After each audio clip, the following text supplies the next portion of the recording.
1st of March 2013, and this wasteland broke ground to become one of the main circuits in Asian motorsport. The Chang International Circuit, just outside Buriram in Thailand, plays host to race 2 of the GT World Challenge Asia, powered by AWS.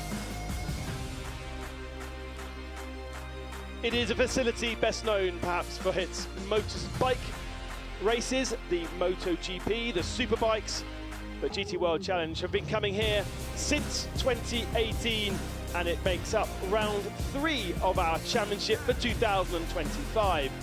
From here we move on to a double header in Japan in July and August, and finish on the streets of Beijing for the first time to round off our 2025 GT World Challenge Asia season.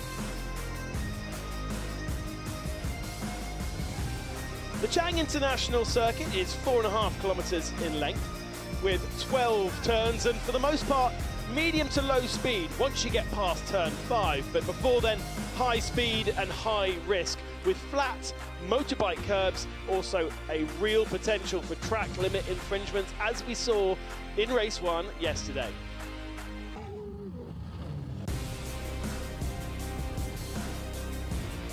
A packed grandstand here to watch what's happening on circuit. Let's take a closer look at the track now. Hello guys, this is Yu Kanemaru from Team Gojigen, and we're going through the China International Circuit. And here we come into turn 1, and it's really important to hit the apex, which is the inside curve, and if you don't take the curve, you really suffer with a low grip, so you're always like fighting with the car with it.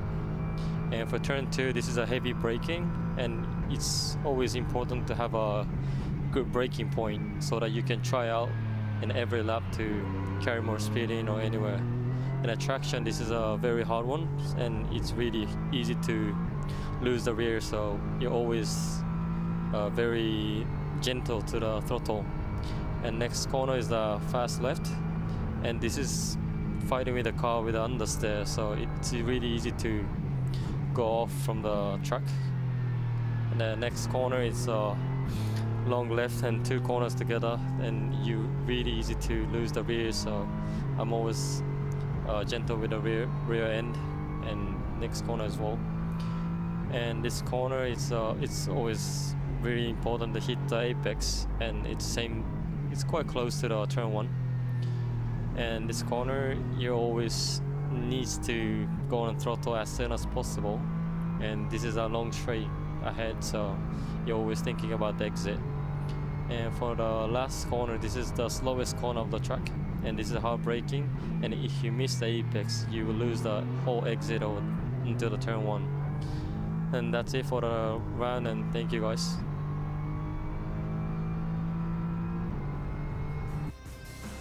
The little grebe floating around in the lake in the middle of our circuit. And thanks to Yu Kanemaru, who rode on board with us in that 500 Nissan Nismo that is a favoured car around this circuit. Had a good result yesterday. 30 degrees air temperature. It's slightly clouded over from how we arrived at the circuit this morning with nice blue skies, but the potential for rain is low today, as it was yesterday until the evening, and that's great news that we can properly enjoy the racing properly in race 2. Race 1 was action-packed. Here are the highlights. Well, what a race. Race 1, it started before it started, with Frankie Cheng getting into the back of Lo Kai Lo, our pole position car, and then into turn 1. The second row got into each other. Rio spinning Anthony Liu, and plenty of other cars causing damage in avoidance. One that really won through all of that was the number 60 of Wakisaka Ferrari, up to 4th position. And on the same lap, the first lap of the race, our silver round dominators of Tony Wan getting spun around as well and dropping to the tail of the field. This was Kirong Lee losing it all by himself, luckily not being caught up. But at the head of the field, Loi Kai Lo absolutely flat out, trying to keep the car within the white lines, trying not to get a drive-through penalty, which was subject of so much of the race. Bob Wan, our championship leader, picking up a lot of grass after being forced off the circuit and unfortunately overheating his Porsche. He would retire just as the pit window opened. And so then pit stops got to work. Under green flag conditions, there was not a full course yellow until the end of the green flag, but the recovery of Bob Wan's car was difficult and required a safety car by the end, bunching the field back up. And look what happened when the pros got to work. Giancarlo Fisichella second, but being swamped by Bastien Boost, being swamped by Ben Green and Patrick Pilet. And in the end, that 60 car was actually a bit fast in pit lane and picked up a penalty for that, picked up a penalty for track limits, and picked up a penalty for an accident with the number 4. This was James Yu then, looking round the outside of the 96 into the flat-out turn 4 and passing Andy Dung for the lead on the final lap. Aggressive stuff from the 45 from start to finish, but James Yu's 4th victory in the championship and first of 2025. Our most experienced driver, Frankie Chang, his partner, his 3rd victory in GT World Challenge and really igniting their championship challenge. And so the results of that first race confirmed overnight with the 45 as our winners. The main loser was the 911 that got a post-race penalty and dropped down to 18th position. Patrick Pilet was finishing up in the top 3. Best of our Pro-Ams, the number 4 Origin Motorsport Porsche, and best of Silveram was the Nissan by the end after issues for Team KRC BMW, but they'll make amends from that tomorrow. There were a lot of track limit infringements and a lot of penalties, a post-race penalty for the 60 as well, and they dropped to the tail of the field. On the grid then, James Yu will start today, and he finished yesterday, and what an insane move it was to get the win on the very last lap. We were on board with him, and this is what it looked like on board with James Yu then. Through the hairpin, and look how much better traction he gets out of that hairpin. He came into that hairpin 4 or 5 car lengths back, but exits right on the tail of the Ferrari, and then just gets a bit of a side draft, better drag, but going around the outside here at turn 4, incredibly brave, and is able to turn in without the Ferrari on the inside. There was no overlap, and James, very, very brave to turn in and get that position. Absolutely incredible. So much fire and bravery to do that. I mean, he was so chilled when he got out of the car. The championship leaders did not score points yesterday, but they stay at the head of the championship. Neither did Anthony Liu or Dorian Boccolacci, but Frankie Chang and James Yu getting closer with 56 points in 3rd position, and some points also picked up by the 89 BMW. The championship closing up after round 5, and today's race, the midpoint of our championship.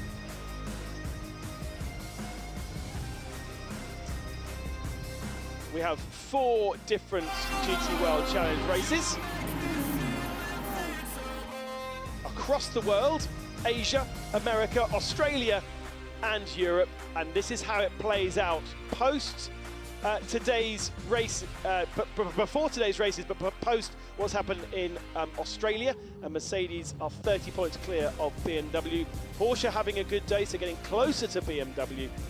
But we do have, of course, the 3 hours of Monza coming up later on today, and we have our race as well. Right, 87 has been dropped down to the tail of the field because they qualified in 4th position, got a 10-place grid penalty. The reason for it, an engine change needed after that grass caused overheating to the engine in the back of that Porsche, and an engine change means a 10-place grid penalty. So from 4th, they will start the race down in 14th position on road 7, and more work to do for our championship leaders. Emily is down on the grid, and she'll be catching up with many of our drivers before this race. All cars now on the grid and being entertained by our Thai entertainment in every of our Asian races, we get local entertainment onto the front of the grid to give us an extra bit of flavour. Tao Che in the 31 picked up big damage at the start of yesterday's race. It will be Daniel Morad who will start that race today. Morad, a Works Mercedes driver, a YouTuber, and also an owner of the Morad brand, Moradness, which makes sim racing socks, amongst other things. Dignitaries at the head of the grid, posing for photos, and really fantastic to have the governor of the province here with us today.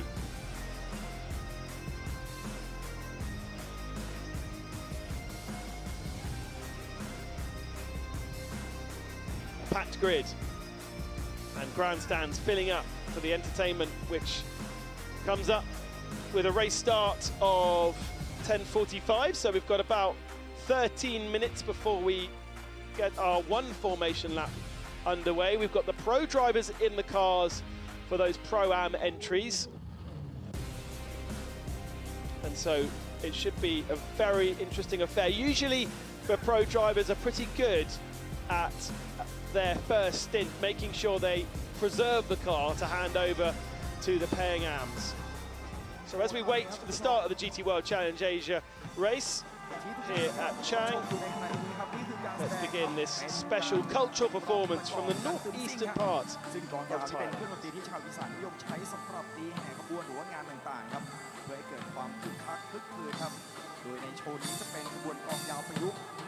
This is an Isan folk dance, blending the lively rhythms of Thai traditional tom-tom drums. So Patrick, yesterday you had a very strong fight, but late in the race, a very unfortunate penalty. Could you talk us through what happened from your point of view? I mean, I make too many track limits. That's the things. There is rules. We have to respect it. I did one more, but yeah, it's a bit sad because it's a bit inconsistent. I mean, I have.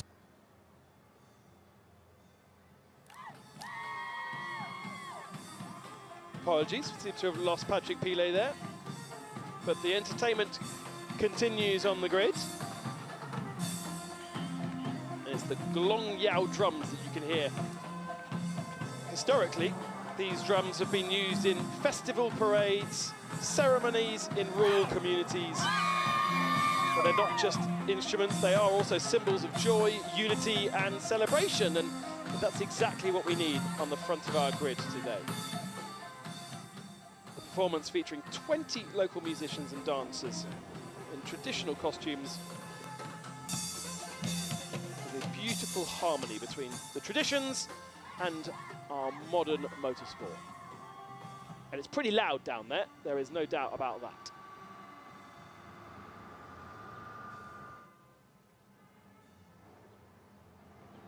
We have the police commissioner as well as the governor of the province of Buriram visiting us today.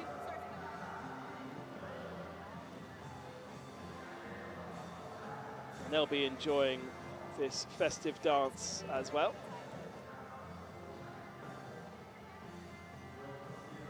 And the head of the championship, Benjamin, on the grass as well, watching on.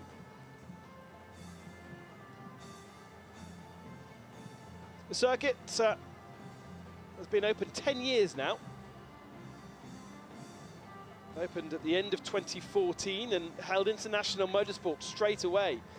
The governor, the province, even the government 10 years ago, very keen to make sure that straight away it would be used for MotoGP, for international motorsport in both touring cars and GTs. And held an Asian Le Mans Series race as well back in the early days. It continues obviously to host MotoGP every year. I think it even was their opening round this year. And you can imagine what the grandstands are like. They build another 50,000 seats for the MotoGP.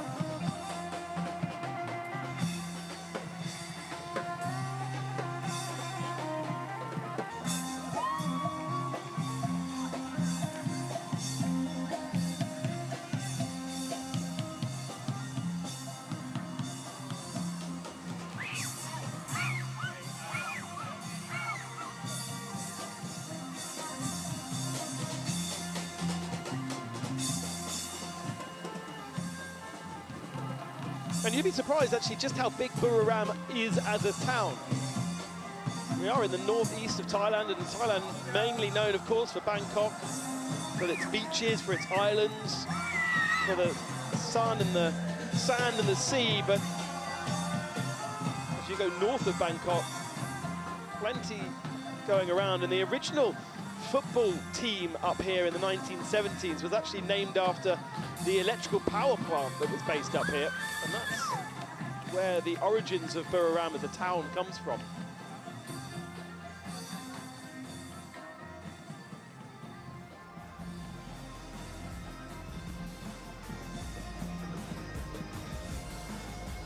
From that electrical power plant eventually stemmed the idea that Buriram could be a sporting home perhaps for Thailand's motorsport, and for sure that has happened.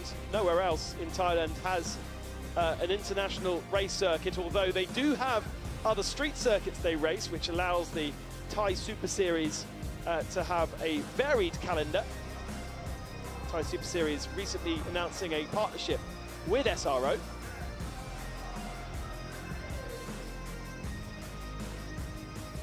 And the dancers head off the grid. Fantastic display, and a big thank you to the circuit for organising a really, really entertaining cultural dance on the front of the grid.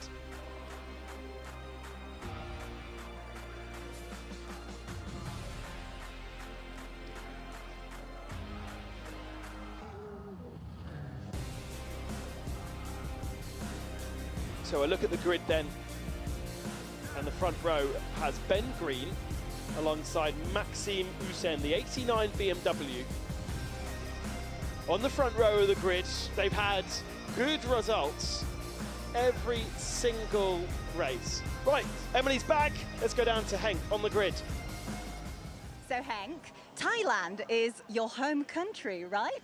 That's correct. I mean, I'm living here for 27 years and racing since 15 years or something like that. So very happy to be here today. Yes, as you just said, Buriram, it's your home circuit. How is it with the crowds cheering for you? I mean, Thai people in general are very generous, you know that, right? And very supportive of everything that's good. They're also very proud, and rightly so.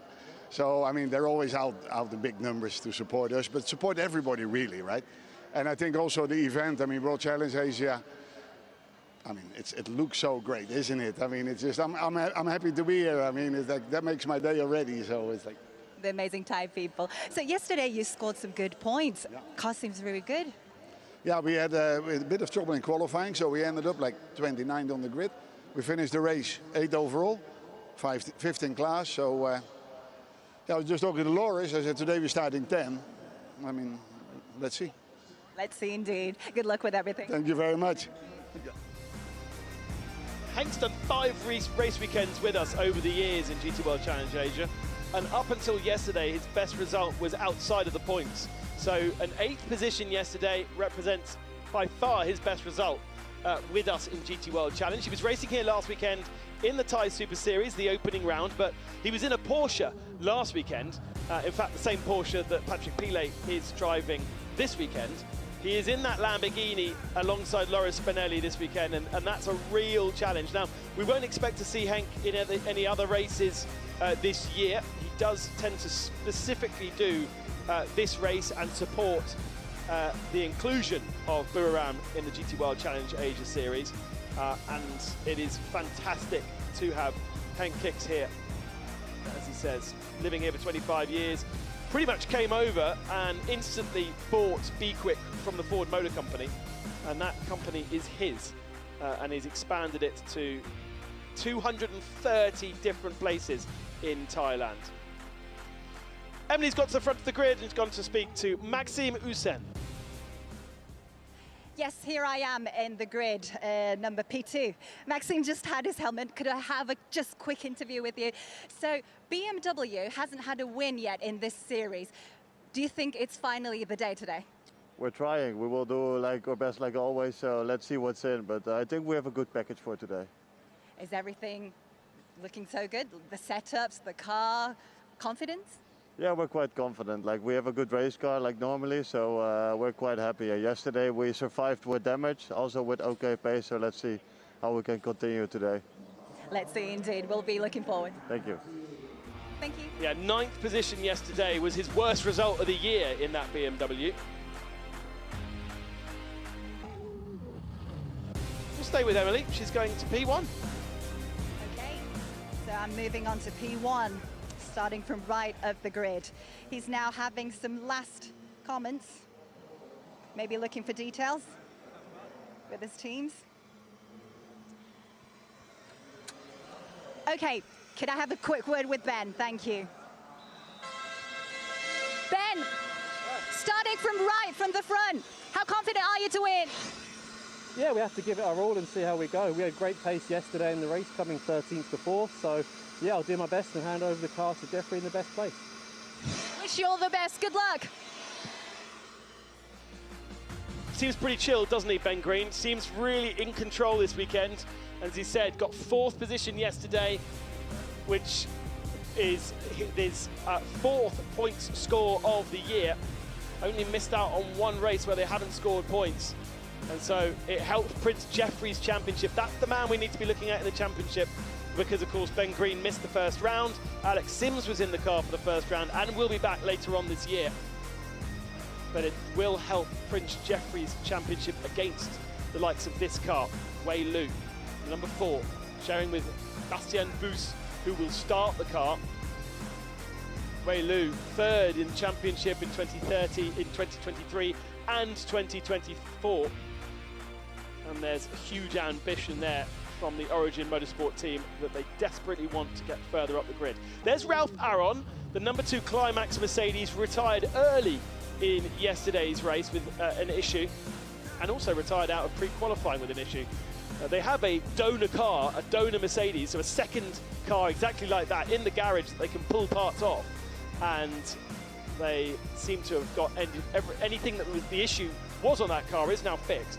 So we look forward to seeing what the number 2 can do. Remember, that car led a healthy advantage in Malaysia in race 2 before handing over to Mike Joe, who takes the car over. He got spun out from the lead of the race in race 2 in Malaysia and ended up not scoring. He didn't score in the race 2 in Mandalika either, and obviously they didn't score in race 1. So as much as Ralph can do to get that car up the field, Mike Joe still needs to survive the second part of it. Could this be the day where BMW take their first victory in Asia?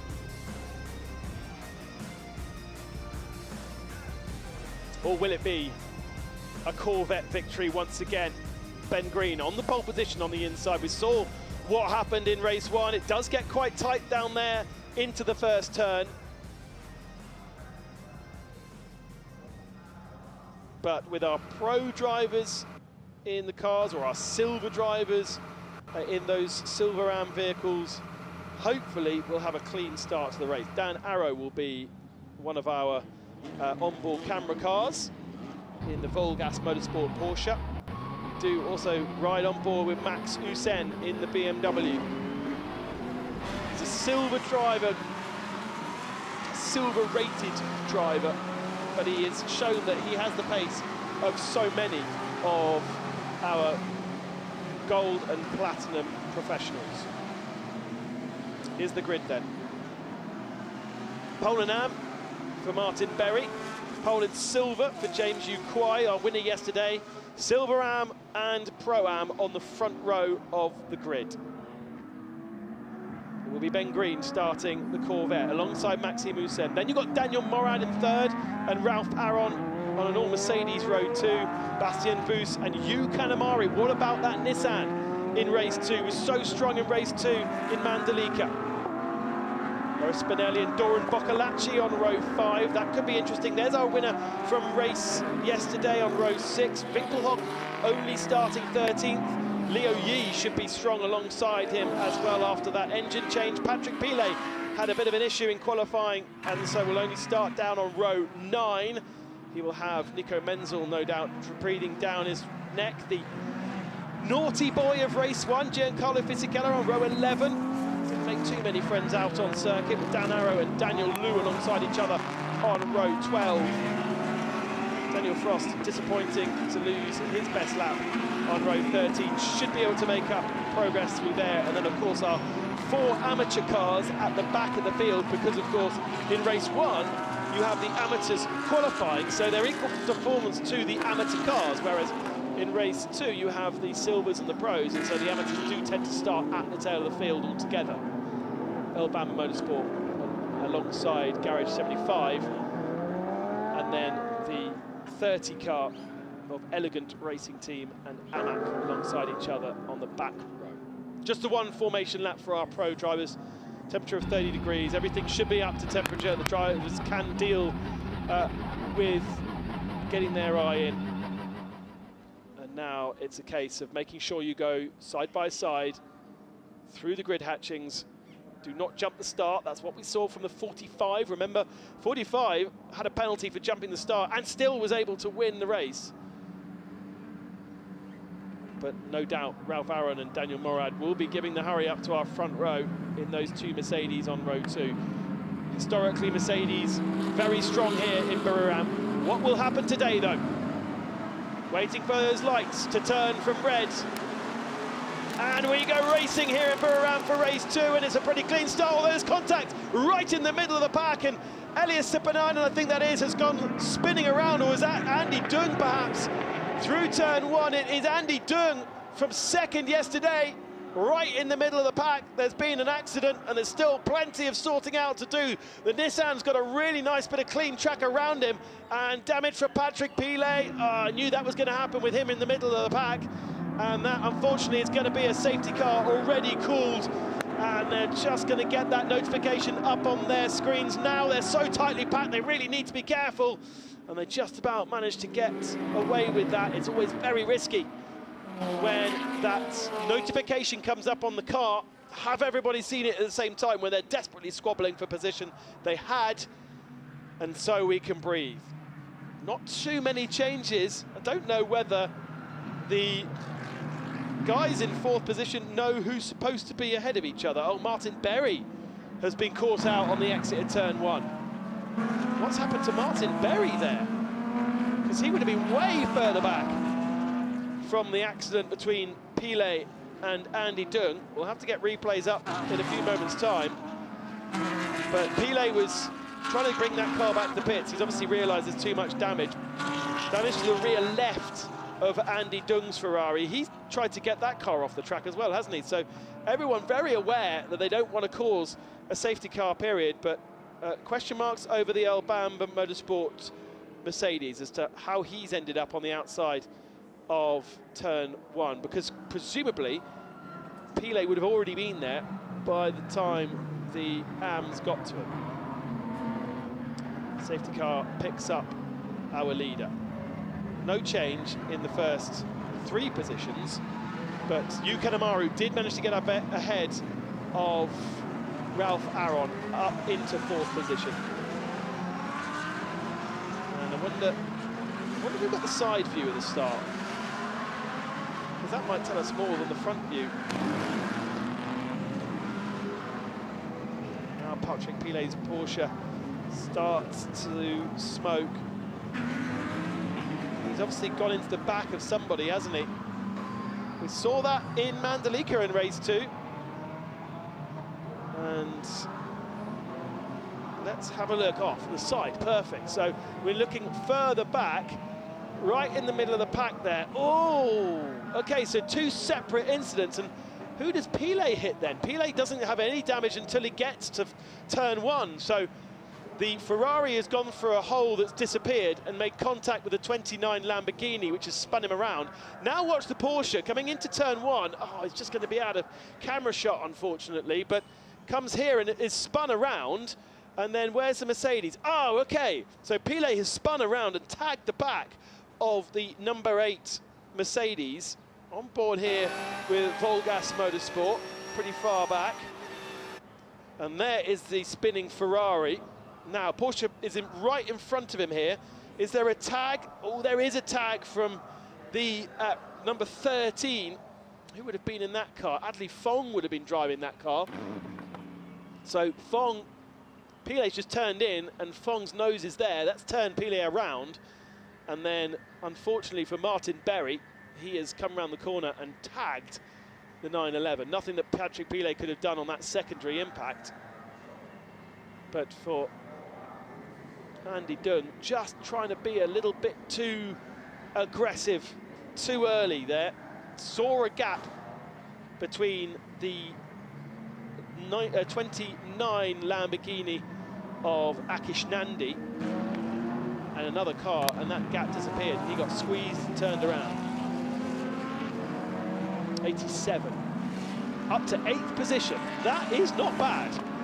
And our Race Vision powered by AWS confirms that Leo Ye has gained 6 spots from the start. Obviously out of position at the start, thanks to that engine change. But the interesting thing, right, is that Origin overnight have changed that engine up till very, very late at night to get a brand new engine into that car. They get one single lap in the morning to shake that engine down to make sure everything's fitted correctly. And then, all right, they might have had 2 laps to the grid. But, you know, that's not the ideal preparation to go racing. You really have to trust your mechanics at R&B or Origin Motorsport, as they are now known, to have done a good job. And clearly, those guys always do a good job, because the 87 and the number 4 are faultless and have also taken 3 of our 5 victories this year, that team. There are Porsches run by Absolute, there are Porsches run by Phantom Global, but only the Porsches of Origin have so far taken victory in 2025. Well, I said that the pro drivers would be better behaved, and unfortunately Andy Dang is a silver driver, but a little bit of over-exuberance in the middle of our pack to get him down the inside and tag the Lamborghini, hopefully without too much damage to Akish Nandi's car. Is it Nandi in the car? Yes, it is. And he is in 13th position. But all these laps under safety car with the pro or the silver driver in the car begins to negate their effect on the race and places more of an onus on the AM. Completely opposite to what we saw yesterday, where they did the pros did a really, the AMs did a really good job, and it was only right at the end of their stint where we got that safety car period to recover Bob Wan's car. And again, it wasn't Bob who had had an accident, he simply overheated and parked the car, but it meant that we then basically negated all of the effect of the AMs, and it was then effectively a pro race. That was why someone like Doran Boccolacci in the 37 in the middle of shot there was able to get from the back of the field up to 11th. No points for the 37. There was the 45, and James Yu in 14th position. Started in 11th, so actually he's gone backwards, our silver leader. Kept the lead of silver, and unfortunately losing Dung Yi does mean that we've just got 3 silvers left. And Daniel Frost down in 23rd position, Sean Thong in 17th, and Daniel Yu in 14th.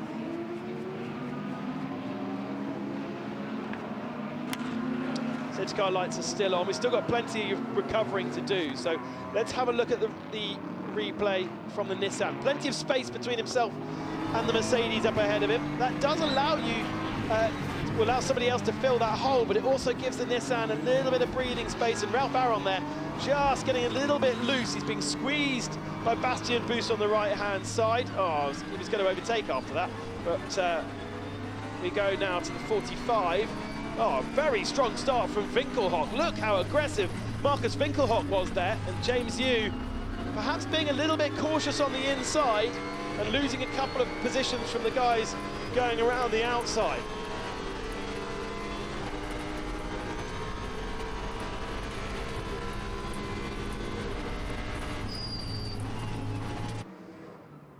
Yeah, so James just being careful there. And we heard him yesterday talking about needing to be careful for track limits and not get a track limit penalty. And there, I think he was just a little bit careful on the inside. Of course, you don't want to understeer out into cars around, but he lost a couple of positions with people being more aggressive around the outside. One definitely being Marcus Winkelhock in the 46, who we saw instantly able to react and gain a couple of positions before we even got to turn 1.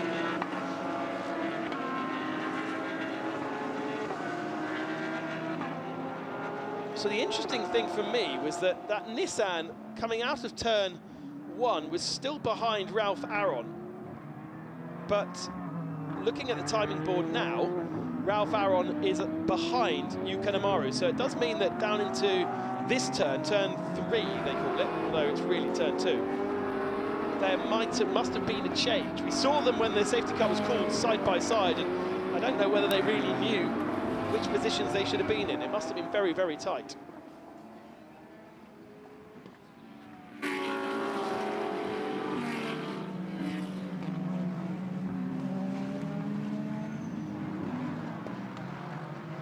Toyota Supra safety car leading the drivers through turn 5. And soon Ben Green will take responsibility for the pace of our safety car queue. The lights will go out on the safety car and we will be able to go back to green flag racing. Good effort from our marshals to clear the track of 3 stricken cars. We've lost Patrick Pilet, we've lost Martin Berry, and we've lost Dung Yi. And now lights out on the Toyota.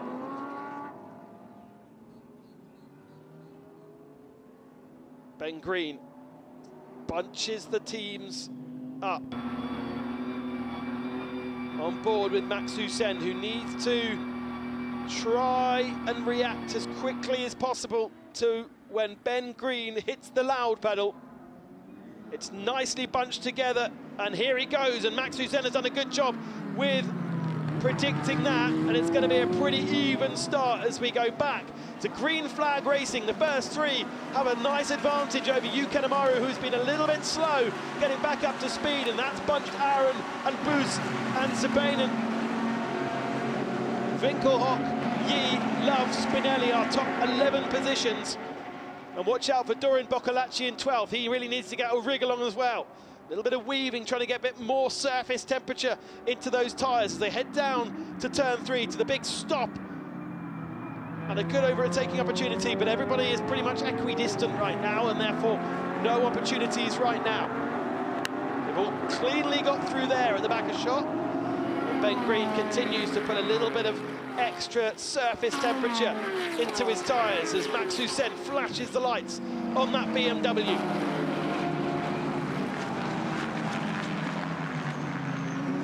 Just a reminder, coming into the weekend, it was the BMW who we felt had the advantage. It's a big engine, it's got big power, and as much as the balance of performance tries to balance all these cars evenly, the balance of performance applies to all of the cars, whether they're racing in Queensland this weekend, or Monza, or Buriram.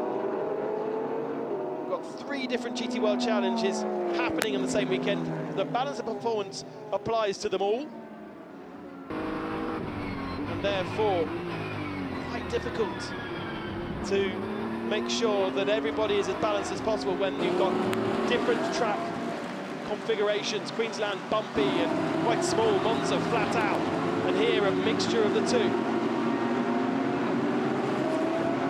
There's Leo Ye in 8th position, the 3rd of the Silver Rams ahead of him.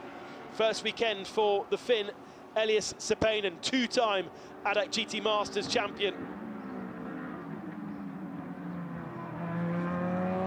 The replacement for Lorenzo Petresi in that car.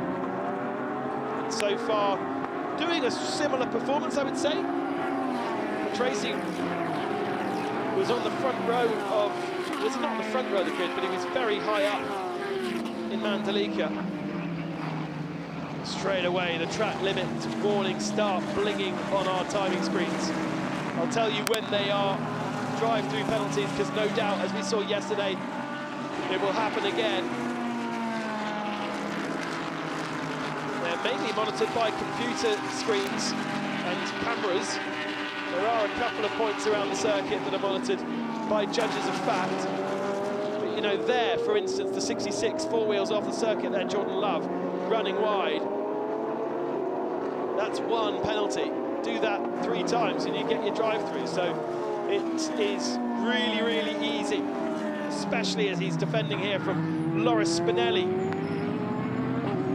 in that Lamborghini, the Be Quick liveried car, which had Mr. Dark and Eduardo Mortara in Mandalika. And I'm told, as a full season entry, that we will see that Lamborghini back at the next round. Don't know who the pro will be, although Spinelli was always listed as the pro driver in that car from the start of the season. There at the tail of the field, Andrew McPherson, as Adley Fong takes a drive-through penalty for causing the collision that spun Patrick Pilet around. And that puts the Red Bull liveried number 13 to the tail of the field, run by Phantom Global Racing, that one. Chris Chia, the owner of Phantom Global, taking over that car for the second part of the race. So far, ultra competitive, and therefore not too many changes of position going on. Just a reminder, the pit window opens at 35 until 25, but if you are a pro or a Silverado competitor, then you won't want to pit until the very end of the window. Only the Silvers and the AMs may pit earlier. Unless, of course, we get some kind of safety car infringement. Ben Green leads, Max Hussein second, Daniel Morad third. No change for the front 3 from qualifying. Then we have the onboard of Kanemaru ahead of Aaron, Bus, Sapainen, Yi, Winkelhock and Love. Quite surprising to see just how many track limit infringements are coming in, despite the fact we've got our more experienced pro drivers in the cars right now. We are going to see drive-through penalties before we get to the pit stops at this rate.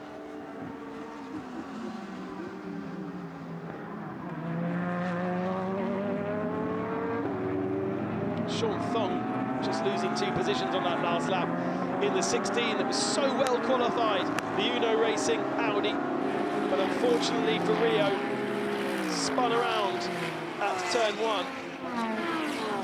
And obviously Rio, the preferred driver. We saw in Malaysia that Sean Thong was definitely the preferred driver, but in Mandalika it was Rio with the pace. And certainly here, Rio, the stronger of the 2 Silvers there, and under pressure for second in silver. BMW with the grunt stronger in the straight parts of the circuit, but for the moment Ben Green slightly stronger around the rest of the lap. They are able to match each other. 34.6 for Ben Green, 34.7 for Max Hussein on that last lap, but this could be a faster lap from Max.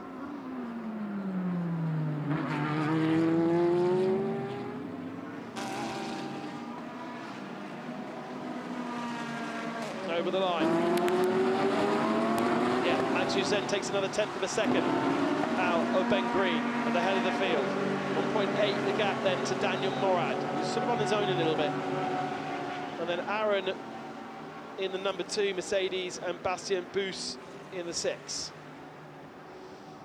Deng Yi then is with Emily down in the pit lane. Let's go and speak to him.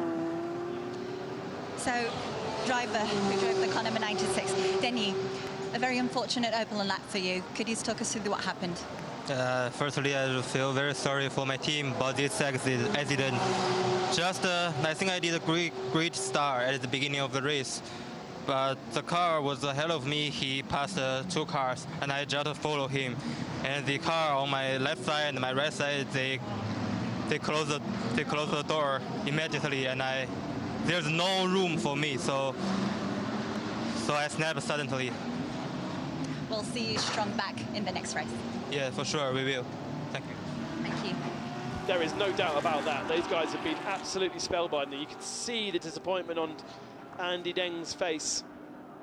But interesting perception there. When we saw the replay, we just saw him going for a gap that was closing. But he's talking about the fact that he was following Winkelhock. Marcus Winkelhock had already done that. And of course, if you're a driver that sees a hole and sees a car coming through that hole, you're then going to shut the door. And so a little bit of inexperience there from Dung Yi to try and follow Marcus through, because clearly the door would be shut. You make the mistake once, you do not make it twice. Here's that battle for second that we were talking about in silver, with Sean Thong dropping a couple of positions on that last lap, and now Daniel Frost behind him. Frost, the much celebrated Canadian Singaporean, who was on course for IndyCar stardom before COVID. Did a few years in the Indy Lights Championship, but Craft Bamboo reigniting his career post-COVID and post his military service. And he's shown flashes of brilliance, hasn't he? Mandalika, he was very strong, but less strong, unfortunately, here and in Sepang. Leader in AM, Reinhold Renger. And it's worth pointing out that even though they are an AM pairing, most of these AMs have a driver coach and then a gentleman driver. So Reinhold Renger is the driver coach to Alex Liu in this car, as is Christian Colombo to David Panjoro in the Garage 75 Ferrari. Same does not apply for the 8 Mercedes, the Alabama Mercedes. Those two are just gentleman drivers. But then Ben Porter, very much the more experienced hand to Andrew McPherson in the third of our running AMs. Just 3, unfortunately, because we lost that number 8 that took victory yesterday.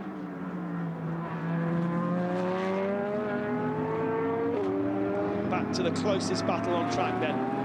Ralph Aron in the number 2 Climax Mercedes, Bastien Boos in the number 4.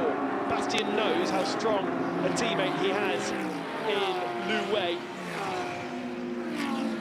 and surely will be happy to stay in that position, because Lu Wei will take over that purple Porsche and will easily clear Mike Zhou.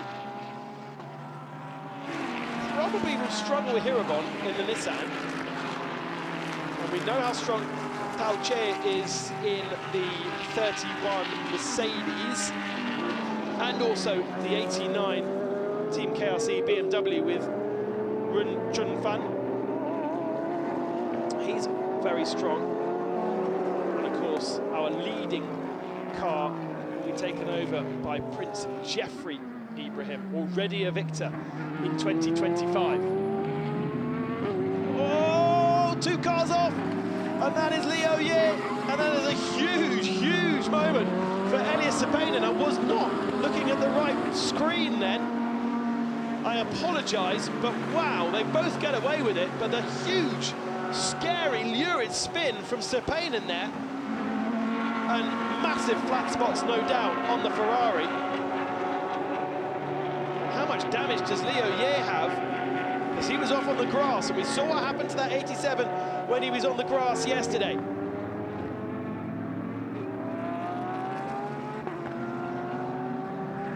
Now trying to sort each other out again. This is Dan Arrow defending. And this is now 18th position, but Sepanen was up there in, what, 7th, I think? And defending from Leo Ye. Ye's only dropped to 11th.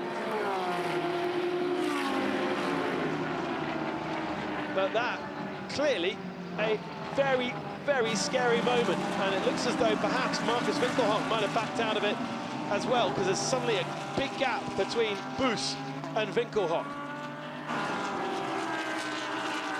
it may well be investigated by the race stewards as well. Let's have a look again. Okay, right, so they come out of the penultimate turn. Ye has a run on Sabanen. Sabanen continues to defend. Well, that is not Leo Ye's fault, is it? Nothing that Leo Ye could do, and he held on to that Porsche very, very well. And hardly any damage to either car. And now Leo, look, at the front of the car. Exactly what we saw yesterday with the Origin Porsche. Grass in the grille, but this time Leo Ye bringing the car into the pits. He'll get that grille cleared, and they will not pop another Porsche. Needs to get that radiator cleared as soon as possible, and needs to get air through the car as quickly as possible as well. Because every second counts in that situation. Here's James Yu Kwai in trying to get past Nico Menzel in 12th position. Already the smoke starting to billow out the front end of that car, always scary. But good news, gets it fired up. There's a lot of water. I thought I saw a lot of water on the ground there. None of the guys look concerned, but they do have a radiator in the front of that bumper, and it's so easy to dislodge. Right, pit window is open. Oh, that's a disappointment. They could have actually, had they been 10 seconds slower, they could have done their pit stop then, and that would have not hurt the 87 half as much as it will have done by having to come into the pits separately for clearing that radiator. They are now at the very tail of the field as the 87, behind Andrew McPherson. Window is open, but nobody will pit. They will wait another 9 minutes or so. Just watch out for any silvers. And James Yu Kwai down in 13th would be potentially our first pitter. Because it does look as though today James is not as strong as he was feeling yesterday. So indeed, Yu Kwai into the pits to hand over to his teammate Chen Kong Fu. Down on the second pit lane, the extension. New set of tyres on as well. It won't be a new set of tyres because they don't have enough in their allocation.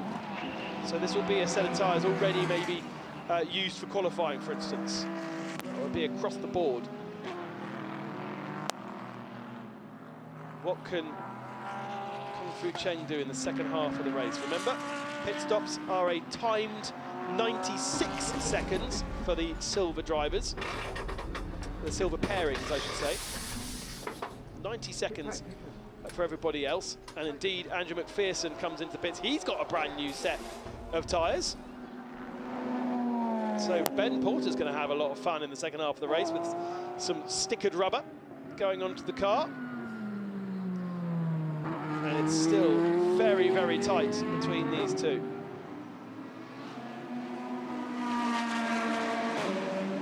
Wow, drive-through penalty for 87 for causing a collision. Why? That's tough, I think. That is tough. That is Leo Ye, who had lined himself up to go down the inside. He's already been punished by being forced onto the grass, but the Ferrari came across his nose, and at that point there was nothing that Leo Ye could have done. He couldn't have backed out because you could see the damage to the front left corner of that car. Basically, the diffuser would have got stuck on the front bumper, and they were attached for a moment. So there was no way that the 87 could have even backed out of that. He was just lining himself up to go down the inside the final turn, and Sapanen came across him. So I would say that that's a tough one. We do have Michael Verges here this weekend as the international driver steward, and he has far more experience than I do racing GT3 cars. Well, that will be the argument from Leo Ye, and our championship leaders are continually having a shocker here in Buriram this weekend. Nearly 2 engines gone pop, but Leo Ye rescuing that first engine.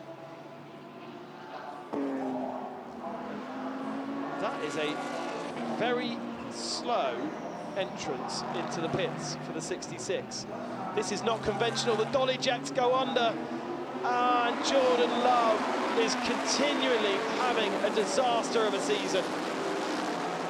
Prince Abubakar's birthday at the start of the weekend, but there are absolutely no presents from GT World Challenge to him.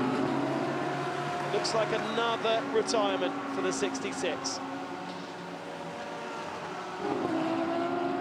I mean, they really have had a shocker of a year. Just a couple of points in race 1 in Mandalika. That is all they have managed. Whereas the 99 has picked up points on 4 occasions and is also leading. We'll get Emily down there to find out exactly what's happened with Jordan Love.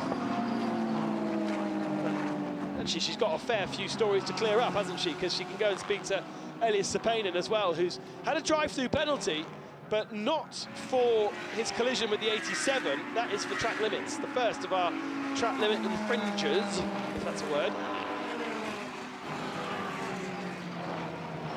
Meanwhile, further in the pack, this is the race for 14th position, or 5th in the Silver Ram category. And this is Kondo and Dan Arrow. Dan Arrow is so strong in his debut in Mandalika that Volgas keeping him on for this round.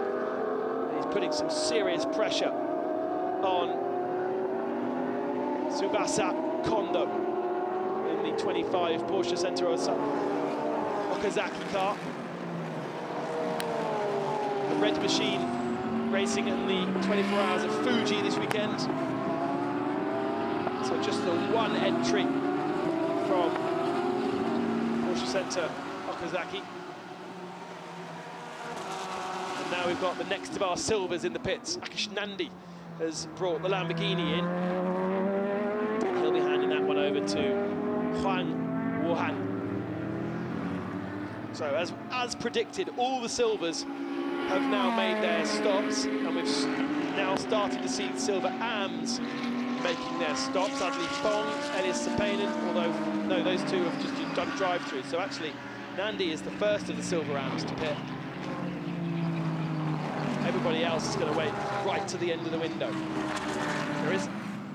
There has been a change actually. I was about to say no change in the top 5, but the Nissan has dropped a position. Ralph Aron has got ahead somewhere of Yu Kanemaru. Jordan Love stays aboard the 66.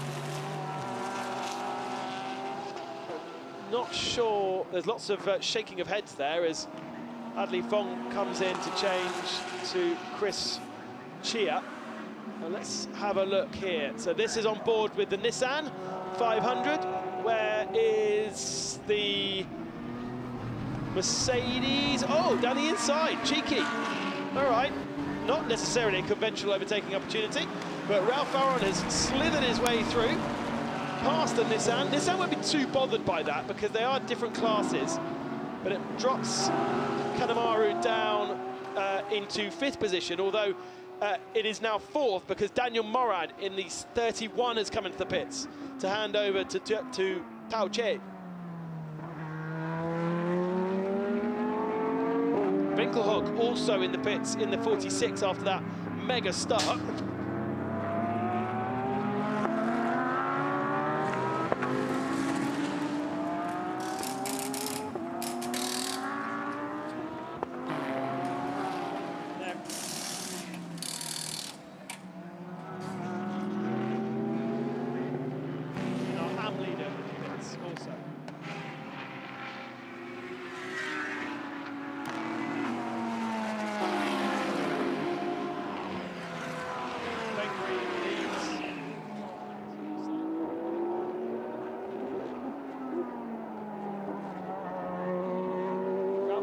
Second, Yu Kanemaru.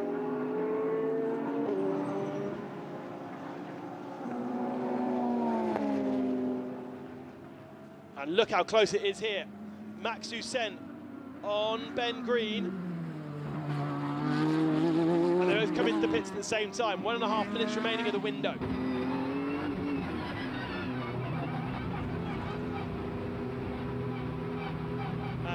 not many opportunities now for our pro-ams to make a stop, and I would have said it's a bit too dangerous to go another lap, so everyone needs to pit now. Remember, success penalties for the number 45 of Frankie Chang and James Yu, so we've already seen them pit. The 96 has success but is out of the race, and the number 4. So the number 4 will be in the pits 5 seconds longer, Bastian Boos.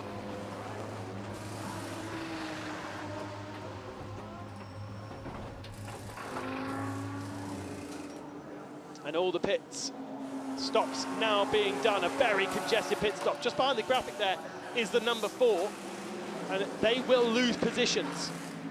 Don't forget, they have to stay stationary a little bit longer. Ben Green handing over to Prince Jeffrey. Maxime Hussein handing over to Run Chun Fan. Pit stops are timed, so there should be no change of position through these pit stops.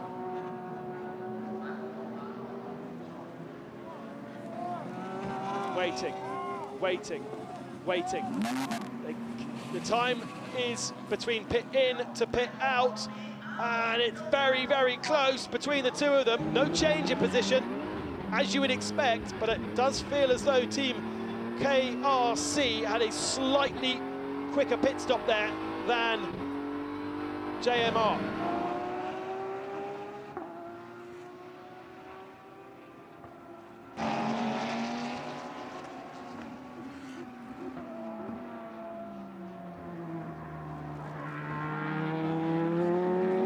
There's Ben Green then. Good job, he's worked hard, you can see. Car 77 with a drive-through penalty for track limits. That is second in silver. And now we've got our AM drivers who are going to be desperate to keep all these positions. Prince Jeffrey has got massive job on his hands here to keep Run Chun Fan behind him. They are both AM drivers. There is no difference between the silver of Maxime Hussein and the gold of Ben Green, and it's down to the AMs to sort it all out.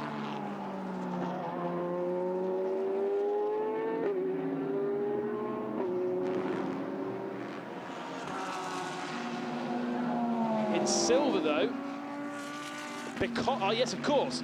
So Frankie Chang in the 45 with that success penalty for yesterday has dropped now behind both the other two silvers out on track, and that has left Rio in the 16 at the head of the silver pack then, because also, let's not forget, the 77 has got himself a drive-through penalty. Right, Emily's gone up to JMR. Let's find out what's happened with Jordan Love.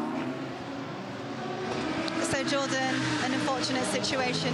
You were shaking your head inside the car, inside the garage. What happened? Yeah, unfortunately we just had a rear brake failure. So yeah, no rear brakes is not fun, but we managed to bring it back to the box safely, which is the main thing. So yeah, just can't catch a brake at the moment. Bit of bad luck, and obviously yesterday wasn't a good day. So yeah, it's devastating, but that's the way this sport goes sometimes. So yeah, it's good for the team. Sister car's doing really well. So yeah, hopefully they can grab another trophy today. Okay, thank you so much. Cheers, thank you. Great stuff, Emily. Thank you very much. That clears that one up. Brake failure then for the 66. Hopefully a random failure rather than something that's linked that could perhaps also cause doubt in the back of the head of Prince Jeffrey, who is leading our race. Been in this position before. Won race 2 in Sepang at the start of the season. But it wasn't quite the same situation, was it? He was 3rd or 4th, I think, until the front couple of cars had issues and he inherited the lead without much pressure. This is a different story, though. Prince Jeffrey has huge pressure from Tony Chun Fan. Best result for Run Chun Fan, 3rd at the start of the season. It's his 2nd season in the championship, and here's Anthony Liu down the inside of Hirabon for 5th position. Makes that one stick. We didn't see too much of Boccolacci in the first part of the race, but Anthony Liu, we know, one of the very strongest AMs in the field. And here comes Hirabon. He's got the grunt down that back straight, though, in the Nissan. He's going to try and go round the outside, although it's going to be a tough one. At least he pins the Porsche to the inside. Now needs to try the switchback and use that grunt again out of here. Anthony Liu runs very, very wide in defence, but surely the Nissan's got the run. Go to the left, go to the left. Can't go to the left because Anthony Liu defends that left-hand side. Can he go around the outside at 4 like we saw the Audi do in race 1? They try it and he does. Nice brave stuff from Hirabon. And good respect from Anthony Liu on the inside as well to give him racing room. All of this is allowing Wei Lu to join the party in 7th position in the number 4, who's lost a couple of positions because of his success yesterday.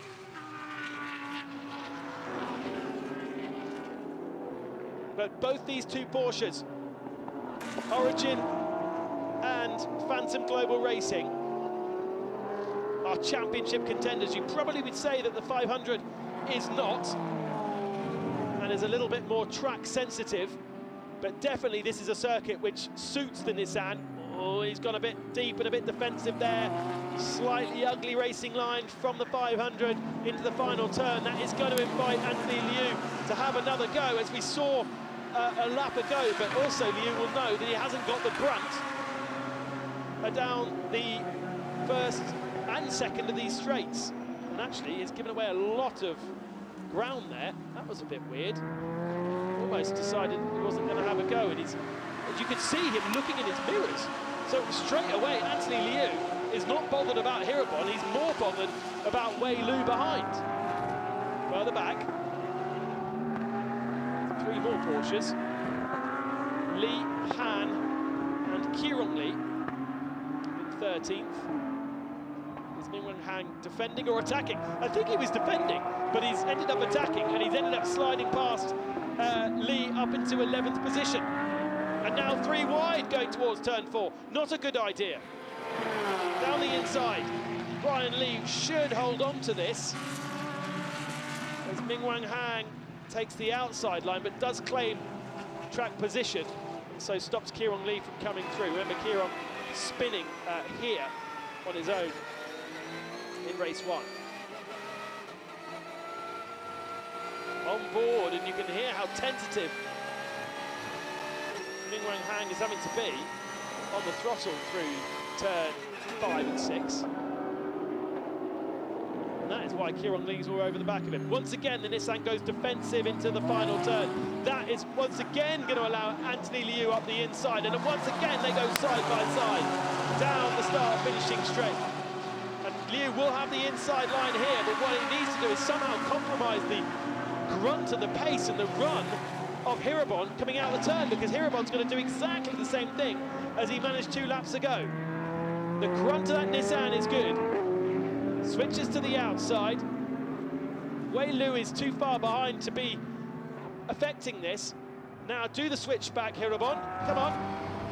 Oh, just found himself with the overlap at the wrong point through the hairpin, and he's not going to have an answer here, and that is going to be done for Hirabon, even with the grunt of the Nissan. Look how he closes and closes on the Porsche. Anthony Liu so very conscious. He's not close enough, he's not alongside enough to make that pass stick. And now Anthony Liu can finally forget about Wei Lu, forget about Hirabon, and think about Tao Che, who is 7.5 seconds up the road in 4th position. 1 second stop-go penalty to LM Corsa, the number 60. Rocky Saka in 10th position, just ahead of this battle. And that's exactly the same penalty as yesterday, isn't it? They've got to drive through 1 second stop-go penalty for a short pit stop, and they've managed to do exactly the same mistake again. Look how fast Rio is here. This is obviously a silver driver against 3 AMs. And this could be redemption for yesterday. Remember Rio spinning at turn 1 yesterday, making contact with Anthony Liu. He was devastated by it, and now down the inside of the 86, makes light work of Kieron Lee, who is an incredibly experienced man. He's an app, but he has done 10 plus years of racing in Lamborghinis and Porsches.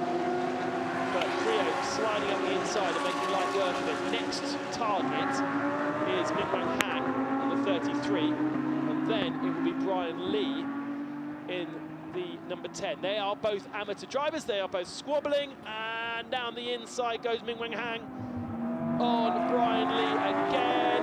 Oh, but that's going to ruin it. Drive-through penalty for car 10. So, well, Rio would like to depose him nice and quickly, and will do so that's nice and easy. But that rather ruins this little fun battle.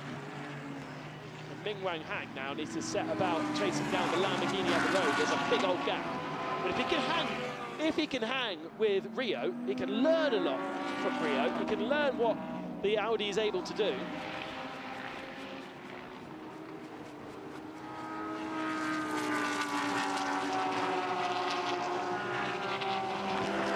There, in the Uno garage, Sean Dong. Sean had the hard job today. He was compared against all of the very best, whereas Rio being compared against the AMs and therefore looking good. Right, it's closed up between our top three. Prince Jeffrey in the 99, Run Chung Fan in the number 2, and Mike Joe in the number 3. This is a much better run for the number 2 Climax Mercedes that retired out of race 1 with an issue, that had issues in practice as well. And I don't know whether the pace is particularly strong there of Prince Jeffrey, because he's able to bunch them all together. Anthony Liu doing a 35.7 on his last lap. Prince Jeffrey Ibrahim is 1 second slower than that. Anthony Liu 10 seconds back off the front battle in 5th position, but with 14 minutes remaining, he could get on there. As Bao and Huang go side by side for 8th position. A little bit of a loose bit of bodywork on that Lamborghini after the contact on the first lap. And for the moment, Bao Yinglong holding on. This is for 8th position, but it's also not massively significant because really, Han Wuhan will be thinking about his 3rd place in Silver Ram more than anything else. A bit of traffic to contend with. They all pass the number 30, who is 3rd in Am now. Led in the first part of the race with Reynold Renger, but it is now Garage 75 who leads in Am, with Ben Porter closing down, but a big gap for him to do so. 13 minutes remaining. You still feel as though this is bubbling away for something to happen later on.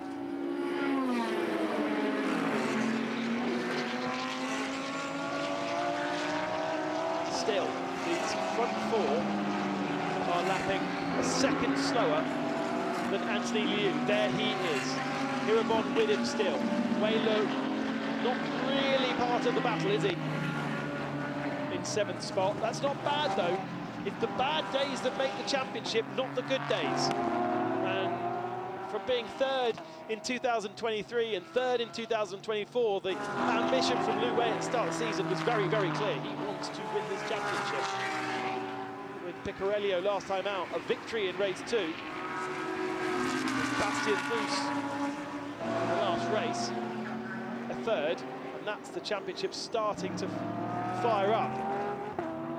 The 55 and the 87 have found themselves on the same part of the circuit again, now with different drivers in there. They're battling for 23rd position, and actually that's been a change of position.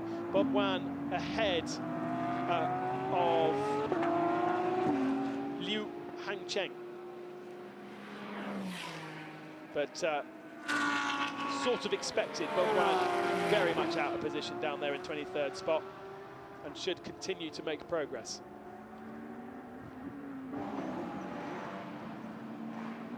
Meanwhile, Huang has got past Bao Yinglong for 8th spot, and actually possibly more significantly, the reason why he needs to do that is because Rio and Chang are both closing down on that Lamborghini and Audi battle.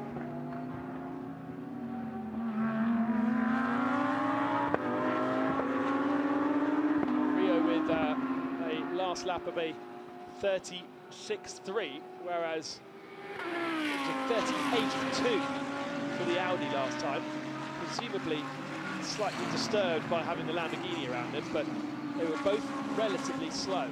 Drive-through penalty for 55 now being announced, and that is another one.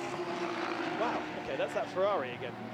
When here at Harmony, they are having a shocker with drive-through penalties, because that is the second drive-through penalty they've had, as well as having a massive spin. So really a horrible, horrible day for Win Here Harmony. Most positions gained for the number 33, Ming Wang Hang and Dan Arrow. Sort of the same story as what we saw in Mandalika. Doesn't qualify that well, but once they get themselves into a rhythm, are really, really strong.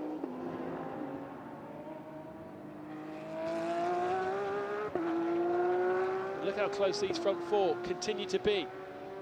Haven't seen any overtakes yet, or any opportunities, or any attempts, but surely there is a possibility. Drive-through penalty now for 3-2-1, which is the Absolute Racing Porsche of Chang Yu. There are two princes watching on.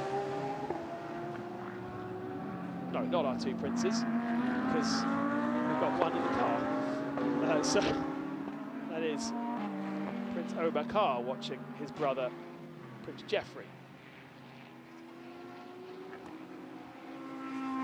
I mean, could have been another prince. Don't know if there are lots of others that don't race, to be fair. But this is so much more to them than just individual glory, as we've seen over the last couple of years where they were with 888, and it was very much one man for themselves. Now, as brothers, they are running this Johor Motorsport Racing JMR team, and therefore it matters the success of the other in a way that it's never done before. And of course, winning in Malaysia was one thing, and a crowning glory, really, for Prince Geoffrey. It's Geoffrey with the more wins to his name. He's had 3 victories now in GT World Challenge Asia. His brother with only 2. They did come into the season equal. And you'd have to say, over the years, Abu Bakar has been the stronger prince, but he's definitely not got the luck this year. Checking in with the Indonesian, David Cipiantoro, being caught by Ben Porter. How much is the gap? Oh, he's been caught by over 2 seconds a lap. Okay, so that is something to watch out for, because Ben Porter might get himself a race victory here in Am. It's a big fight between Cipiantoro and Porter. We call him Ben Porter because that is his name. On his race license, it is William Ben Porter, and therefore that is why the graphic always says William Porter, but he is Ben Porter. Just to confuse you. Just when you thought that you get confused enough by all the Chinese names having 3 names, then Ben does that. But he's probably doing it for a joke, because Australians do like banter. Now there he is, there's the gap. No cars between them, and Ben with his head down.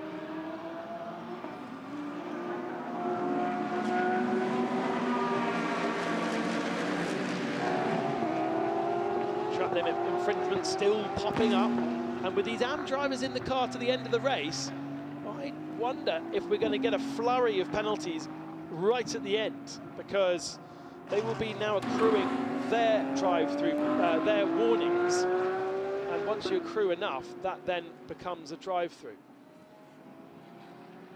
Still, no changes of position. This is a good little battle, still raging for 11th spot between Han Mingwang and Kieron Lee.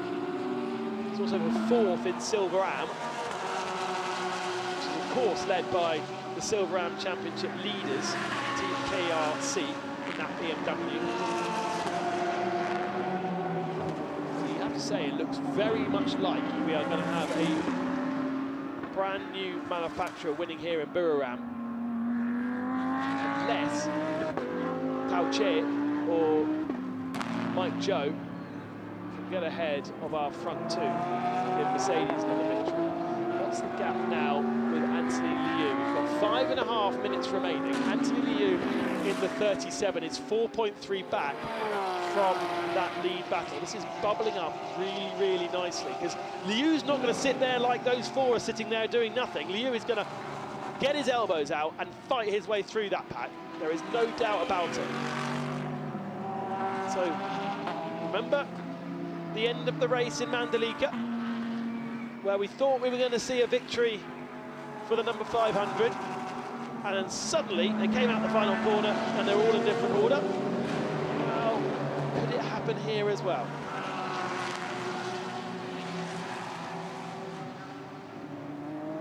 Coming down towards turn 3. There's a bit more of a gap, isn't there, from Prince Jeffrey to Run Chun Fan. Remember, these tyres don't really like the full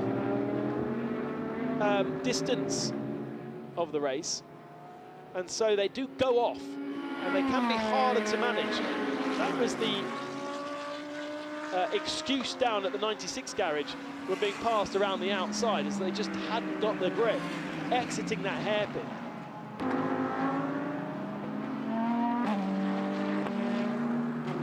And that was why James Uquai was able to go around the outside of it. Now, Frankie Chang, second in silver, is closing down on Rio in the 16, but I don't think it's going to be enough to get the victory in silver. So I think Rio is safe at the moment. They're in 10th position overall. So overall points too for the car 16. And I think that might be the first time. No, they got an 8th in Malaysia race 2. So not the first time they would be in that position, but it will be their first time on the top step of the silver podium for Uno Racing, the only brand new team that we've had in GT World Challenge Asia this year.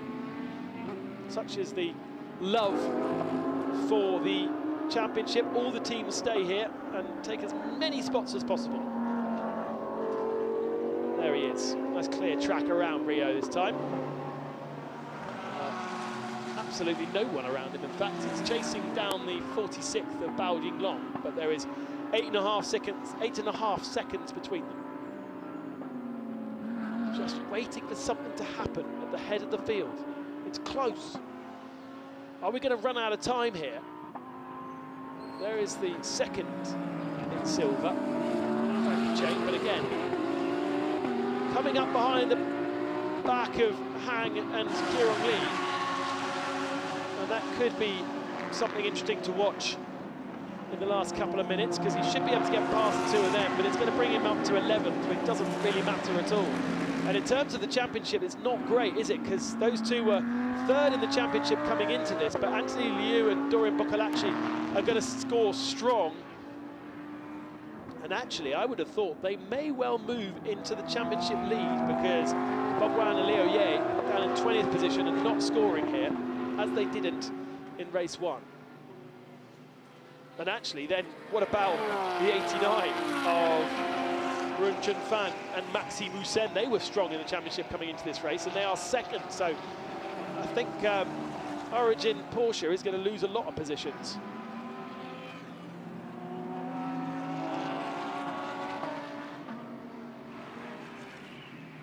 Through the inside goes Frankie Chang on Kirong Lee.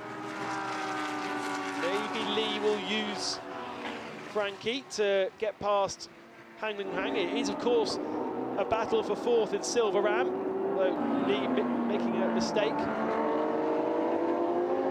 Black flag has been shown to car 16 for not taking their drive-through penalty, considering how good they were at taking their penalties yesterday. They had 3. Lucky Saka has ignored that one, but he is still ignoring it. Race control really don't like you ignoring black flags. I say that from experience because I did the same a few years ago when I was racing. I got told off like a naughty school kid.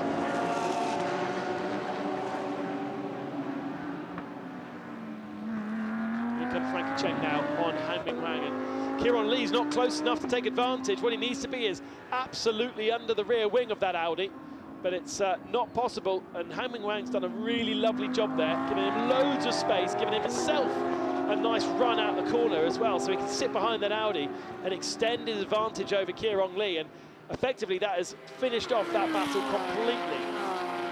Unfortunately though, it does drop the Volgas Motorsport Porsche out of a point scoring position.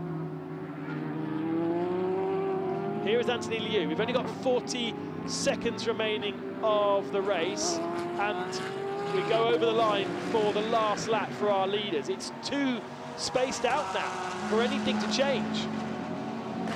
Anthony Liu, in fact, on that last lap, losing a couple of tenths as Cao Che upped his pace. And so I don't see any changes on this final lap. Prince Jeffrey Ibrahim could well be on course for a second victory for Corvette. Not something we thought we were going to say at the end of a race weekend here, but Ben Green did a strong qualifying performance. He did the fastest lap in his stint as well. He's handed over clearly a strong car to Prince Jeffrey, and depending on post-race penalties or any drive-through penalties for track limits, which could ruin this, it looks as though it's going to be a fastest lap. It's going to be a win as well as that pole position for the 99 JMR Corvette.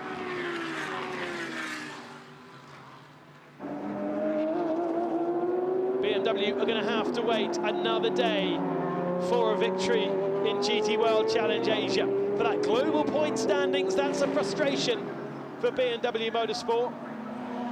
They are, of course, a Silver-Am pairing against the Pro-Am pairing of Ben Green and Prince Jeffrey Ibrahim.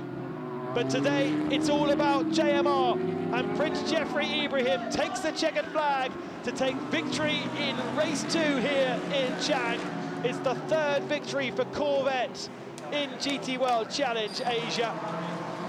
It might be the second victory ever for that Corvette in GT World Challenge globally. And over the line for second position, Tony Moran, the Silver-Am dominator. Redemption after yesterday's disappointment for Rio in silver. He takes victory in the 16. And we wait for Frankie Chang, who comes across the line to take second in silver. What about the battle in Am? Is it close between David Banjoro and Ben Porter? I don't think it's close enough, to be fair, to have a change on this last lap. They've still got half a lap to go as we get some of our other competitors over the line. That is the third in silver, number 77 of Chai Tang Liang. Hank Kurtz gets 17th in his big quick Lamborghini as our one-time championship leaders come over the line in 19th position. And here is that battle in Am.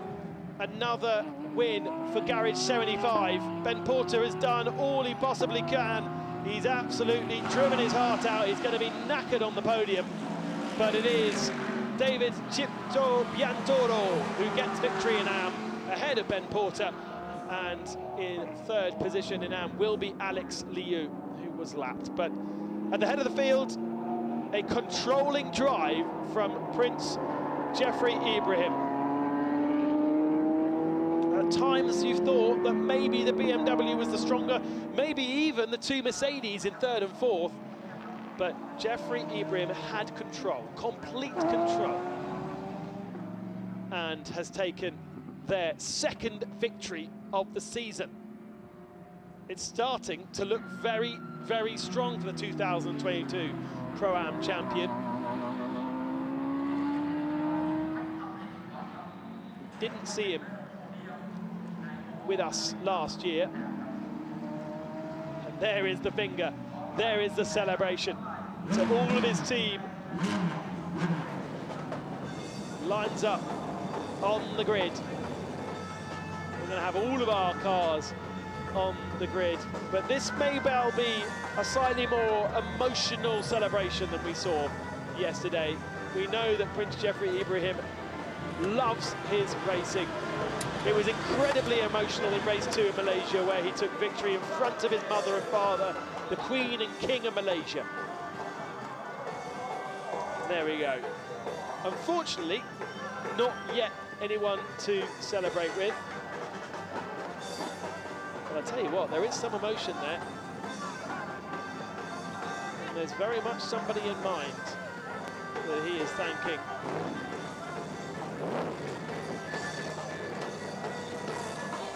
Second overall, Grang Chumfan and Max Hussein. Third to Ralph Aron and Mike Joe. That's redemption after retirement from yesterday. And it does mean that JMR, or Jeffrey Ibrahim, has moved up to the head of the championship with that result. He's got to do it with 2 different partners, with Ben Green and Alexander Sims. But he is our new championship leader at the halfway point of the 2025 season.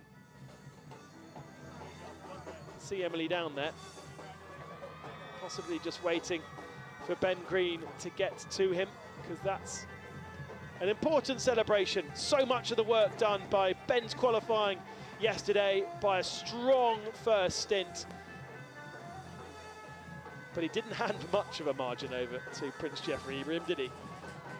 And he did have to fight pretty hard. There's Ralph Aron congratulating him also. It's a shame that we don't often get to see the AMs and the pros racing against each other. Right, there's Emily. Let's go down and hear from her.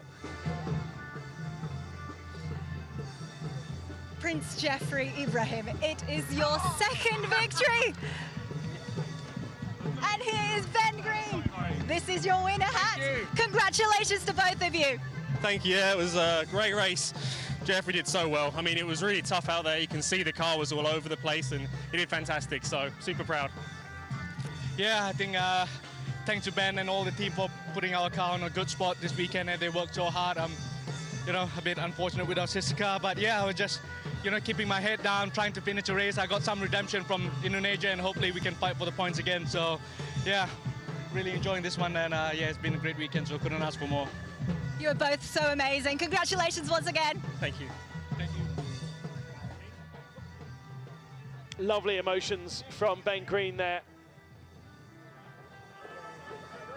And not a fully works driver, Ben Green. He, one weekend's in a Ferrari, another weekend he's in a BMW.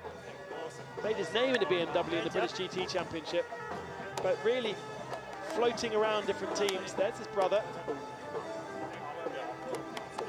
And disappointment on the face of Prince Emma Bakar, there's no doubt about that. But ultimately, JMR are on course in their first year with a brand new car, brand new team, as real championship contenders. All the different cars down there on the grid to get all of our different podiums sorted nice and quickly. And also down there is Emily. Let's go back to her. So P2 for 2 of you. Yeah, your thoughts? Yeah, it was mega. Like the start, I was getting a hit from behind into turn 1. So I thought I almost lost like 1 or 2 positions, but luckily I could keep P2.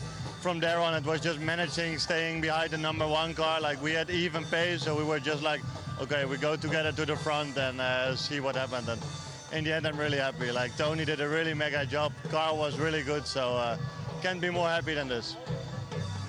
All right, for my stint, I went out on old tires, and it was really tense. I was in the train of 4 cars for the whole stint, and it was really close all the way to the finish line. Thank you for your hard work and congratulations on your podium. Thank you. And you see, there is the focus. The focus is not on overall. They can see that they are in a different class, and these are 4 different races happening at the same time. Team KRC are super happy with their victory in Silverham and 2nd overall. We want them to win, but for the moment, they're not quite there. They did win Silverham, Team KRC, 2nd overall. behind Johor Motorsport Racing JMR. Climax Racing getting third position on the podium and holding off a hard charging Tao Che for Craft Bamboo in fourth. Bokalachli and Liu up to fifth by the end, and that could be very significant. That second stint from Anthony Liu. And then second in Silveram, the Nissan, with Absolute Corsa Akish Nandi back on the podium in third. The two silvers, 9th and 10th, of Uno Racing and Asia Sports, Audi Sports Team Phantom. And then you go further down for that battle at the end between Garage 75 and Amac Motorsport, with Ben Porter just 1.2 seconds behind the Ferrari. Highlights of race 2, and already contact as we went racing with the Ferrari of Andy Dunn, trying to find a gap that wasn't there. Patrick Pilet also got spun around at turn 1 and collected by Martin Berry in the Alabama Motorsport Mercedes, and we therefore had a safety car called now. A while to get the 3 stricken cars off the circuit, but once we went back to green flag racing with our pro drivers in the car, it was Ben Green leading Maxime Hussein and Daniel Morad in third position. The Nissan of Hirabon held on to fourth for quite a long period of the first stint. This was a scary moment between Sepanen and Leo Ye.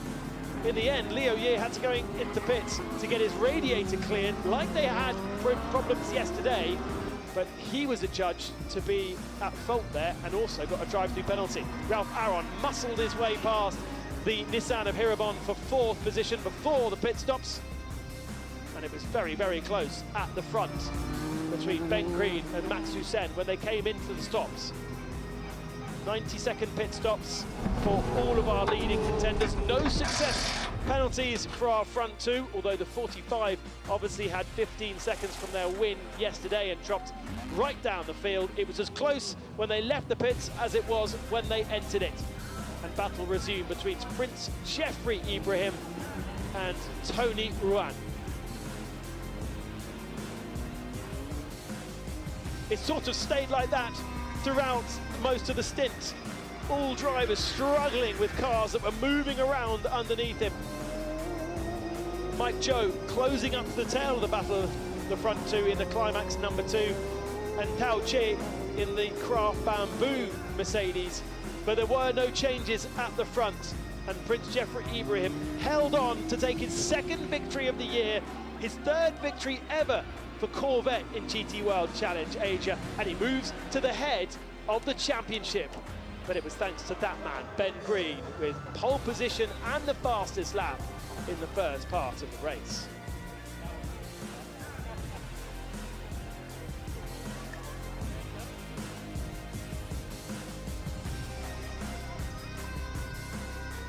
And so the podiums begin then.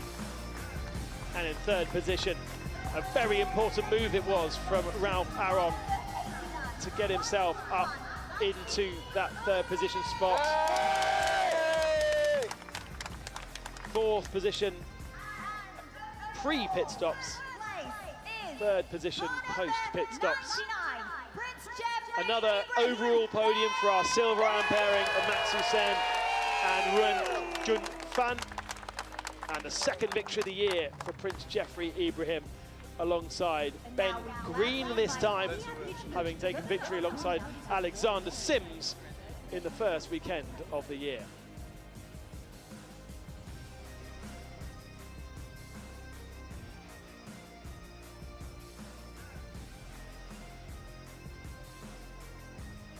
We welcome onto the podium the governor of Buriram, Bia Bitchenem. He will present the trophies to our top 3 overall. A real privilege to have the governor with us this weekend.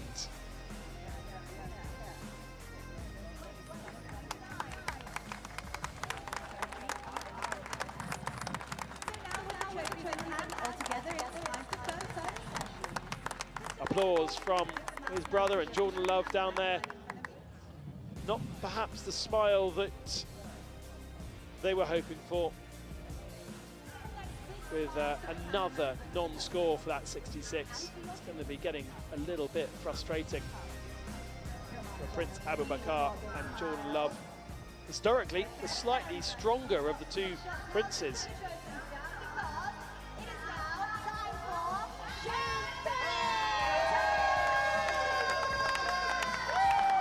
A few of the drivers scuttle off the podium. The others get themselves a nice cool shower of Moe Shandong.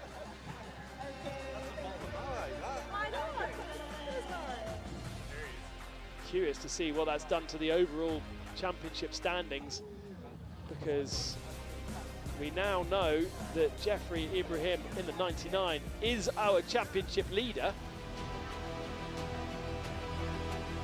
Anthony Liu and Doran Bokolachi stay in second position, equal points with Ran Chunfan and Maxine Hussein.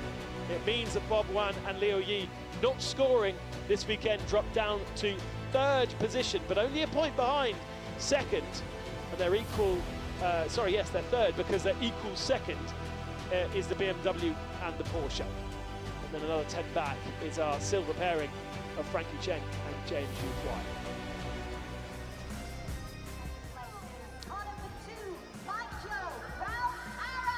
And so to the Pro-Am podium, Tao Che and Daniel Morad. Didn't really chat about Daniel Morad too much, but great to have Daniel with us. I now have worked out what is around the neck of Ralph Aron. We saw it in race one. I could not work out what it was. Every single podium has it. That is our social media onboard camera. Who knew you could have onboard cameras on the podium? We've tried it on the bottle, and now we are trying it on the driver. Ha, there you go.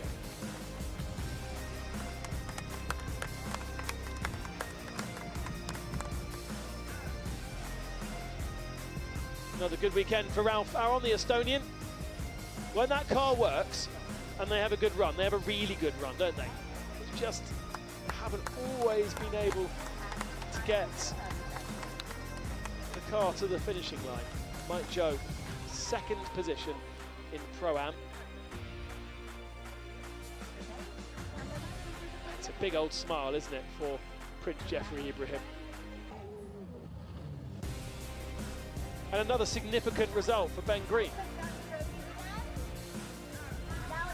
Racing in DTM this year. He did take victory last year at Hockenheim in the Sprint Cup in Europe.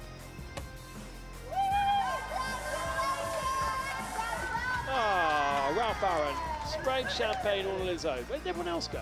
Obviously saved that second bottle to drink. Points in the Pro-Am standings then, not dissimilar to what we saw in the overall standings. Prince Jeffrey leads 10 points ahead of Bokolachi and Liu, and they are 4 points ahead of Bob Wan and Leo Yen. Wei Lu, another 10 points back. Where did they finish in the end? 7th spot. Yeah, so it wasn't particularly strong from the number 4 Origin Porsche at the end. This clearly was not particularly a Porsche weekend, was it?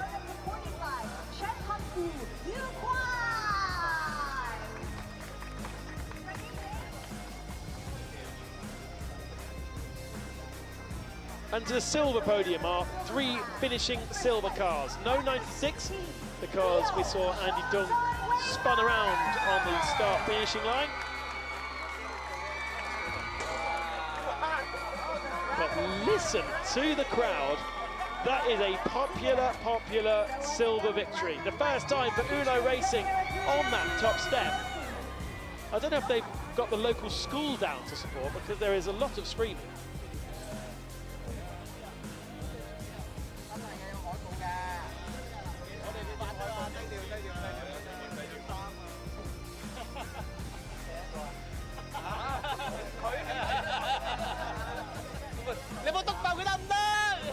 There's Frankie Chang, James Yu Kwai, big stars of our race one, but only managing 10th position in race 2.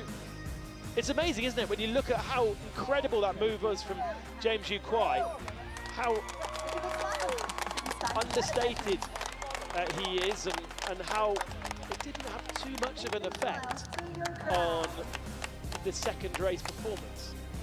But then he was up against all of the pro drivers. I think I'd swap that around. I'd let James have the starring role in the first race, because Frankie is one of the more experienced drivers, and effectively he is a kind of a pro, isn't he? Frankie Chang, so much for a pro, he legs it off the podium.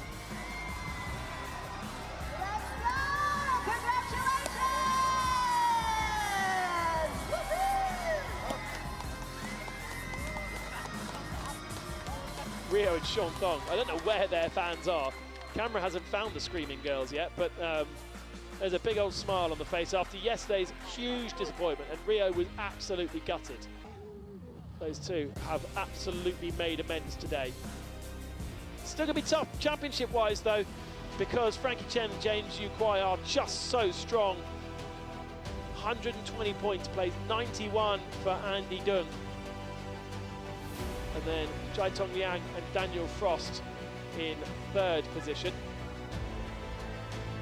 with Sean Dong and Rio in fourth spot. And we will expect Lu Kai Lu to move up as well in the standings as the championship continues, because he's now taken over from David Chen, and hopefully we will see him in more races, because that car is very, very strong if they can get it to the finishing line.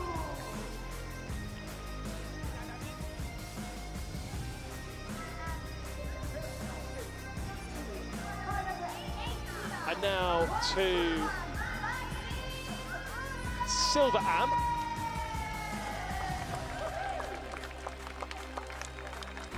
And the Lamborghini of Absolute Corsa in eighth position overall. Third in Silver Am. Second for Hirabon and Yukanamaru for Nissan. Change of co-driver, change of Am in that car, after we had Motoki there in the first two weekends. And you say that it was a solid, much more solid drive, as we welcome the Police Commissioner, Naram-san Fromta, to present the trophies.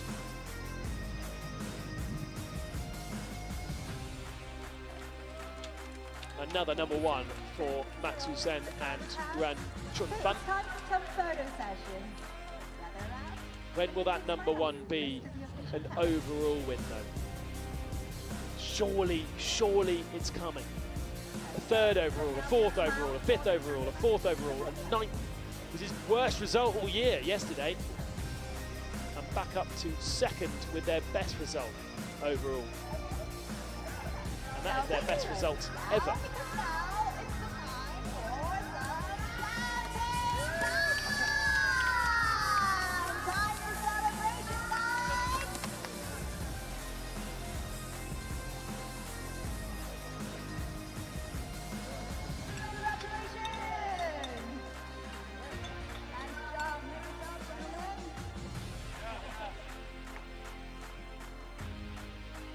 Silver Rams done and dusted.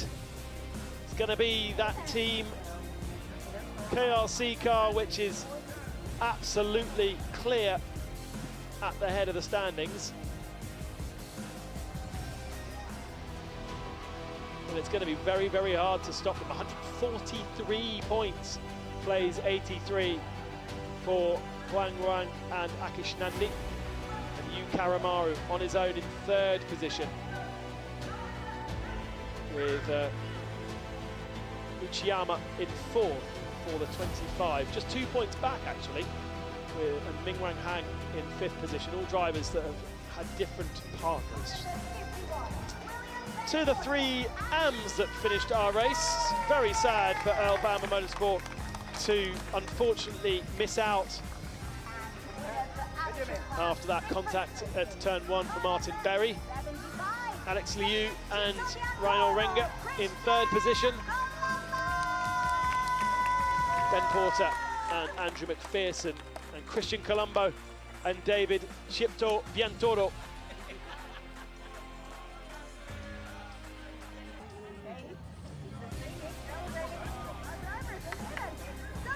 He's got an anthem being sung to them.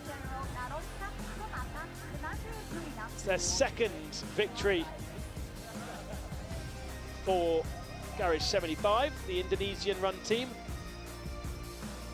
After race 2 in Malaysia, was not so strong in Mandalika. But it is an interesting one to follow because the AMs are so very strong.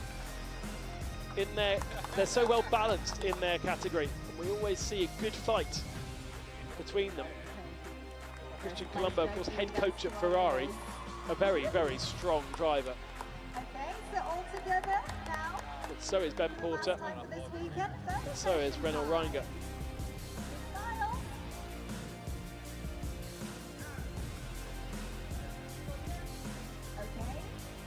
One last photo on the podium. A big thank you to the police commissioner and the governor for presenting our trophies. And you know who's most strong with spraying the champagne? Is always the AMs. They are here to love it, and they do.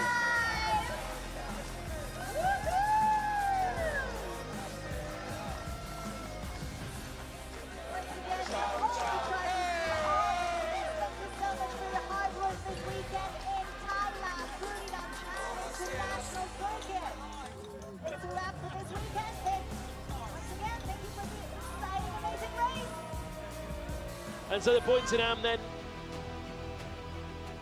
and 119 points, plays 106. So Ben Porter still with some work, Alex Liu and Renault Reinger in third position. Don't forget, plenty of action on GT World for you today. We have GT World Challenge Europe action, the 3 hours of Monza, live on GT World YouTube at 12:30 GMT. And there is also the Australian race 2 to catch up with from Queensland.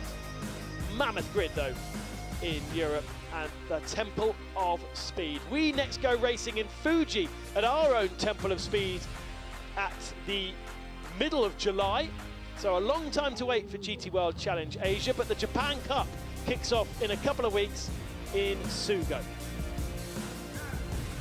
And this is what it's done to our global point standings. Mercedes with 44 of an advantage now over BMW. No, it's even more than that, isn't it? 66 points over BMW, and Porsche closing in on BMW. But that will all change after Monza this afternoon.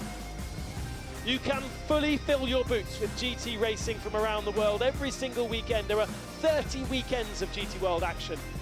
And so don't miss us too much from GT World Challenge Asia. You've still got Europe, you've still got Australia, and you've still got America to enjoy until you see us in Fuji in the middle of July. See you then. Bye-bye.